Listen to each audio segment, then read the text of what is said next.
लेकिन हमारा एटीट्यूड हमें रोकता है। सिर्फ हमारा एटीट्यूड और हमारी परसेप्शन हमें रोकती है इन तमाम चीज़ों को टेकअप करने से और इनको तमाम चीज़ों को लेके चलने से। आपने कभी रीज़न जानने की कोशिश की है कि आप ऐसी मॉडिफिकेशंस ऑल्ट्रेशन को अडेप्ट क्यों नहीं कर पाते? Why you people are not so adaptive? What is stopping you? कभी किसी ने जानने की कोशिश की है? क्या आप एक नई चीज़ सीखना चाहते हो लेकिन फिर भी आपके ब्रेन में डेडलॉक क्यों लग जाता है कि इससे आगे नहीं बढ़ना? कोई जानने की कोशिश की है? This is called infobesity.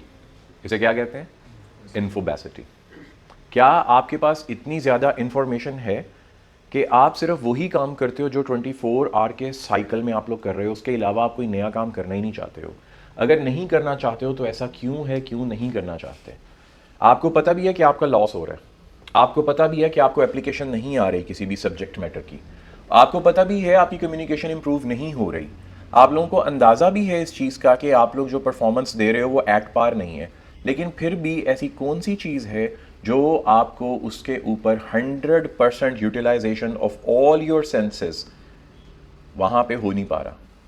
कभी नहीं सोचा, कभी क्वेश्चन मार्क नहीं आया आपके माइंडसेट में कि आप जो इन्फोबेसिटी की बात कर रहे हैं, मैं कर रहा हूँ, कि आपके दिमाग में इतनी ज़्यादा इंफॉर्मेशन ओवरलोड कैसे हो चुकी है कि आप एक डिलेमा में स्टक हो गए हैं और वो डिलेमा आपको आगे बढ़ने ही नहीं दे रहा, क्योंकि आप हर चीज़ को सोच रहे हैं 3-4 डायमेंशन से, लेकिन आप ये आइडेंटिफाई नहीं कर रहे क्या चीज़ आपके लिए बेहतर है और क्या चीज़ आपके लिए नुकसानदेह है। ऐसा क्यों कि आपको इस चीज़ की आइडेंटिफिकेशन ही नहीं हो पा रही कि what is good for you और what is harmful for you? Like Y?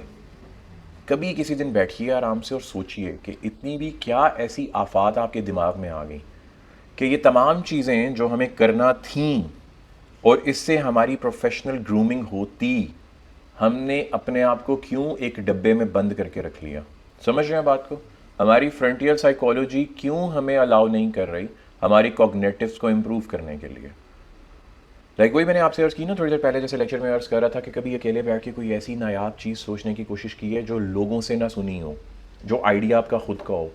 वो किसी भी पर्सपेक्टिव में हो सकता है, वो सोशल पर्सपेक्टिव में हो सकता है आपके, वो फाइनेंशियल पर्सपेक्टिव में हो सकता है, इकोनॉमिक पर्सपेक्टिव हो सकता है उसका, करंट अफेयर्स का पर्सपेक्टिव हो सकता है, वो पॉलिटिकल पर्सपेक्टिव हो सकता है, वो स्टॉक मार्केट्स, फाइनेंशियल मार्केट्स के रिलेटेड कोई पर्सपेक्टिव हो सकता है। लेकिन आपका सबका कॉमन आंसर था, सिवाय 2 स्टूडेंट्स के आउट ऑफ 37 स्टूडेंट्स, कि भैया सिर्फ उन 2 स्टूडेंट्स ने सोचने की कोशिश की, उसके अलावा किसी ने नहीं। तो मेरा आप सबसे क्वेश्चन है, क्यों? वो बेहतरीन इंसान बनो जिसकी वैल्यू हो, क्या हो? और हम क्या चाह रहे हैं, हम क्या कर रहे हैं? हमारी चाहत में और हमारे इंस्टीट्यूशन की चाहत में इतना बड़ा फ़र्क क्यों है